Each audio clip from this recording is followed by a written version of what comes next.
৩ বছর আগে ঘরে সন্তান রেখে পরকীয়া প্রেমিকের সঙ্গে পালিয়ে গেছে স্ত্রী। এরপর 2 ছেলের দেখভাল করতে গিয়ে হারাতে হয় চাকরিও। কুল কিনারা না পেয়ে বড় ছেলেকে নিয়ে পাড়ি জমান রাজধানী ঢাকায়। কিন্তু ভাগ্য যেন সায় দিচ্ছে না কোনোভাবেই। দুবেলা দুমুঠো খাবার জোগাতে বর্তমানে ফেরি করে পান সিগারেট বিক্রি করছেন মুসলিম উদ্দিন।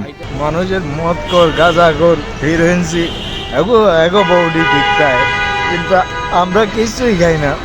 খাওয়ার ভিতরে একটু পান খাই, তাও যদি এই অবস্থা হয়, তুই পরকীয়া করছো ঠিক আছে, আগে কইরা চলে যাতি, এরকম না আরেকজনের জীবনটা নষ্ট করে কি লেগে যা। 2 ছেলের বাবা মুসলিম উদ্দিন স্ত্রী ও 2 সন্তান নিয়ে থাকতেন চাঁদপুরে। একদিন পারিবারিক কলহের জেরে স্ত্রী তার পরকীয়া প্রেমিকের সঙ্গে পালিয়ে গেছে বলে দাবি করেন মুসলিম। আমি চাকরি করতাম, আমি আসতাম সকালে চলে যাইতাম 9টার দিকে, রাতে আসতাম। মানে এর ভিতর কি করতো না করতো আমি তা জানতাম না।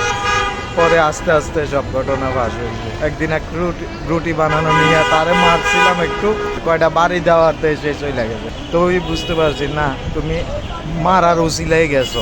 স্ত্রী ছোট ছেলেকে নিয়ে গেলে বড় ছেলেকে নিয়ে রাজধানী ঢাকায় পাড়ি জমান মুসলিম। এরপর ছেলেকে সঙ্গে নিয়ে ঘুরছেন রাজধানীর কারওয়ান বাজার এলাকায়। সকালে সিঙ্গারা আর দুপুরে 1 প্লেট ভাত ভাগাভাগি করে খেয়ে এখন দিন পার করছে অসহায় বাবা ছেলে।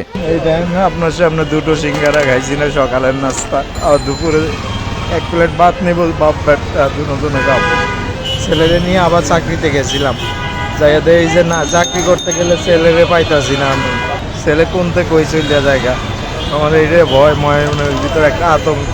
মাত্র 2,500 টাকা নিয়ে ঢাকায় পাড়ি জমানো মুসলিম এখন ছেলের জন্য রাস্তার পাশে বসে চোখের পানি ফেলছেন। সব হারানো মুসলিম চান ছেলের একটি সুন্দর ভবিষ্যৎ। ছেলেকে ভালো মাদ্রাসায় পড়াতে চান তিনি। তবে এই মুহূর্তে অপরের সাহায্য ছাড়া কিছুই করার নেই ছন্ন ছাড়া পিতা পুত্রের। 2,500 টাকা নিয়ে আসছি এই ঢাকা শহরে, আজকে 5-6 দিন এটা দিয়ে কোনো রকম চলতেছে। ছেলে জন্ম দিয়েছি ঠিক, এর ভবিষ্যৎ নষ্ট করার অধিকার কিন্তু আমার নাই।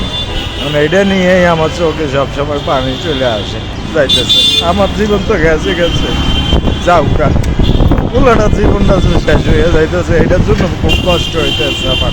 পেনা দিয়ে বেল্ট বানাইছে, আমি বেল্টটা কিনে দেওয়ার তেমন তো হইতেছে না। কিভাবে এখন আমি মাদ্রাসায় দেবো? হয়তো মাদ্রাসায় যদি 3,000 টাকা অথবা 4,000 টাকা তো অন্তত লাগবে।